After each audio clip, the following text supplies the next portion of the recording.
with the correction staff, security, we're gonna be doing more of an orientation piece to the facility, and may part of that, maybe the classifications sergeant could have that conversation with them. Like, what's the deal, you know, you see that you've been in 5 times or 12 times, or what is it that we could do to assist you and not reoffend? Personally, I think that would probably go right over, that would go right over their head. Right. They need an outside Are any opportunity. other counties doing anything to these repeaters that continue to come in? Any programs or anything that? I don't know, I've given, in the new AJA magazine, I was just looking at what Utah's doing. They have what they call the OUT program, and I haven't read the article yet, so I can't speak to what Utah's doing. I know some of the different states are doing various programs. Are these state prisons or county? This Utah one is the state facility, but there are correct county facilities that are doing that. I can go back through the magazines and look. Kind of what this conversation is saying is that there are certain social programs when somebody isn't in jail might help support these people, but because of what's happening is so many of them end up in jail. So you're trying to suggesting let's have the social programs happen in jail, which is de facto where it's being driven to in New Hampshire right now. I mean, hopefully they're going to restore some of the cuts, especially for mental health. But I mean, as you were saying, what 75% or 65% of the people that come to the facility have mental health issues. Yeah, dual diagnosis. Quite truthfully, in the sense of looking at what a society should do. Those services provided in jail, it's a little late. I mean, that's not the place to provide it. But when you start talking about hiring a case manager, essentially that's what you're saying is that we're going to try to get the people that can offer these people therapy or assistance when they're incarcerated. I'd rather see that money and those people be spent and hired outside jail so that they don't go in. Yeah. But when you get somebody that's been. But you don't know whether they're gonna go in or not. But when you get somebody that's been booked 7 times in 7 Yeah. years or 7 times in 3 years. Yeah.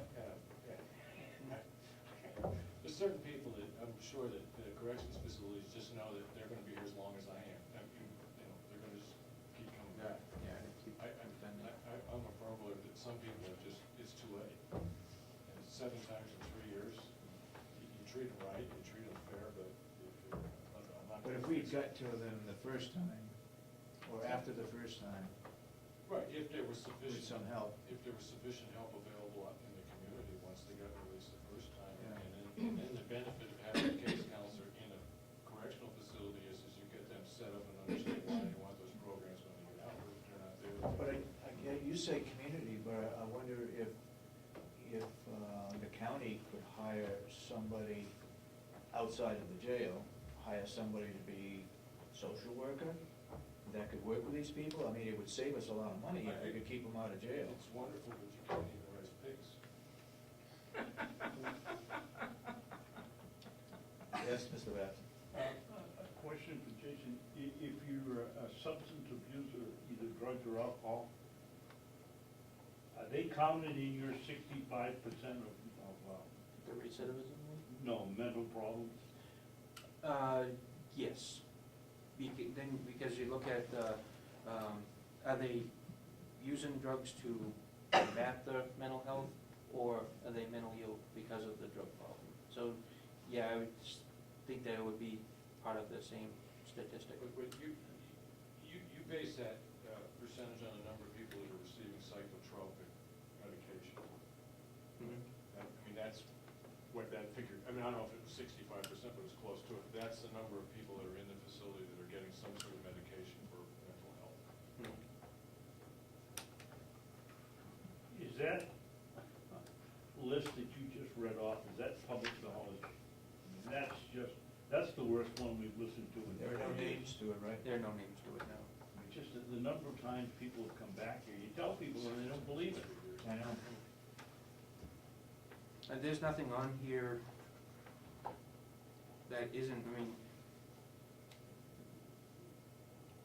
go to the court and see all the names of the people I'm that not are interested charged. in the names, I just wanna be able to tell people, look, here's a guy that's been back 10 times in 7 years. Mhm. And it goes on, this isn't, usually it's, 80% of them, that's practically the whole list of the people. Mhm. Yeah, out of 17, 9, and it's, statistically, it's right around half the people that come in are repeat offenders. I mean, there's some weeks the numbers are lower, but Do you think that this has in any way a consequence of our economic problems at this moment? Are you seeing any increases? A lot of, Couple years? a lot of it you'll see, I have to go back and look, but I do believe you're seeing an increase in property crime, the theft crimes, yeah. I could look at the number that we've booked last year compared to what we're at this year. So I can see that, and the number of drug offenses. Mhm. Dory, I don't think you can blame that on the economy. My guess is they're stealing stuff to sell So for that their they're drug habits. habit, not because the only way the economy would affect it is if they lost their job because there's no work. But they'd be stealing somewhere else, all they're doing is stealing more because they don't have the income to help them out.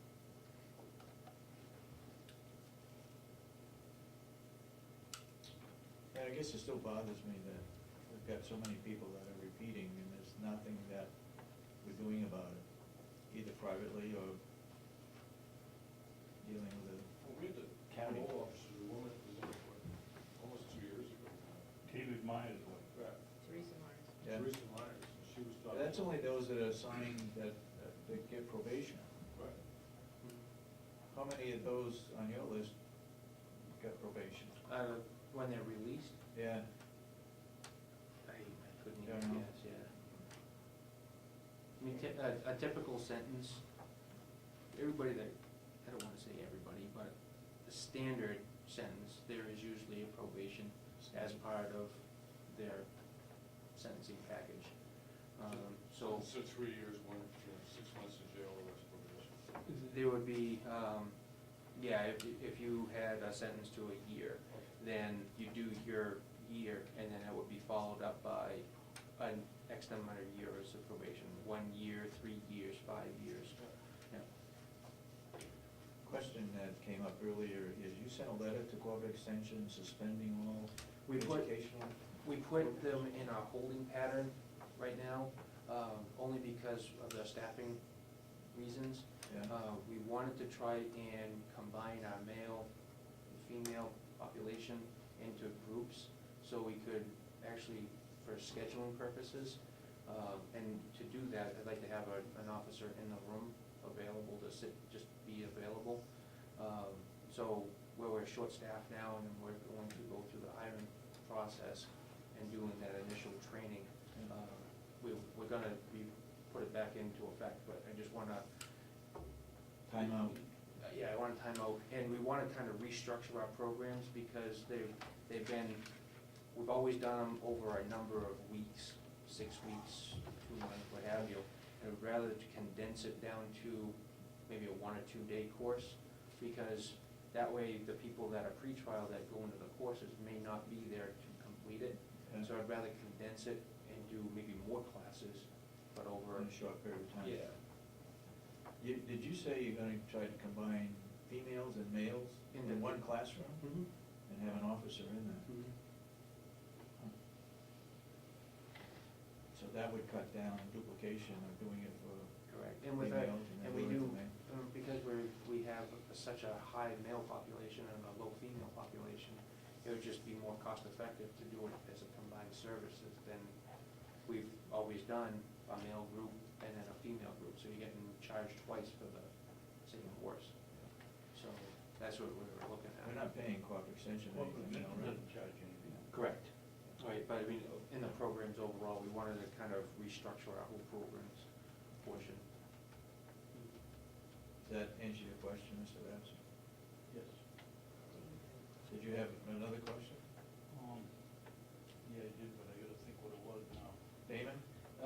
Jason, Jason, if you had the staff that you had asked for when you wanted it originally, would you have been able to continue seamlessly? I mean, the other question I have is, are these classes targeted towards creating job opportunities that are kind of in sync with the economy? And if you look at what jobs are out there and then try to match the class so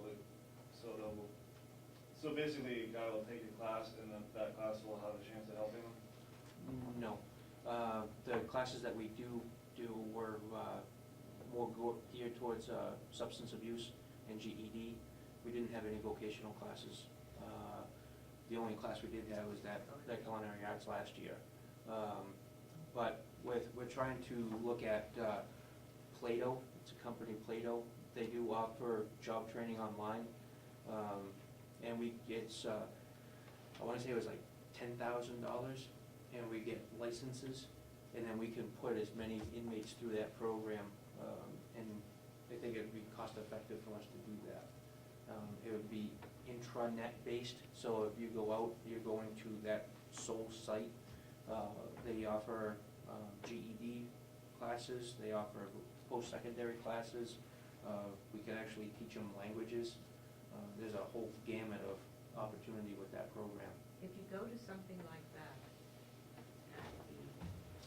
in the training court, and the prisoner leaves because his time is up, can he or she continue on their own?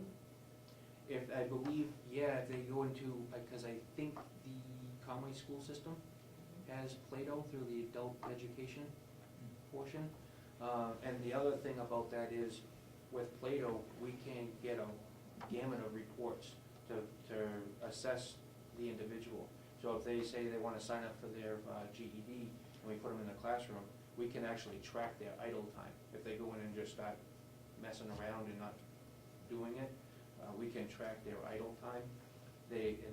Also, if they get released and they come back, which 50% do, they can go right back into that same program and pick up where they left off. And the nice thing about that is they get TABE scores, which works with New Hampshire unemployment. And then the New Hampshire unemployment can take that TABE score and outline some sort of job skill that they're able to get into. So it actually meshes with New Hampshire unemployment. The other nice part about the Play-Doh program is, TABE, vocational job skills. They teach you how to do resumes and things like that. They can do computer skills, has a whole bunch of different opportunities. What'd you bump into? Yeah. What's that? Actually, Commissioner Albee gave me the information. Yep. Jason, are these guys that are coming back 7, 8, 9 times, are they employed? Who wanna hire somebody that, with the market that we have here today of people available, why would you wanna hire somebody that's been back in here for drugs and burglary, everything else after 7 or 8 times? Some of them are employed, some of them collect SSI, so some of them are disabled. Not too disabled. There's gotta be an answer to it somewhere to help these people.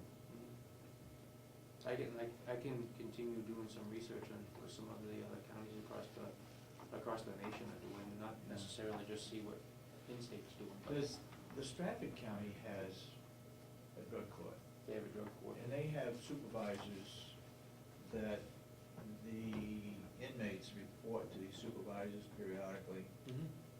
They have a Keep whole them community straight. corrections division. Yeah. Yep, and they also have, they started off with, it was funded by a federal grant, I believe, for the first 3 years.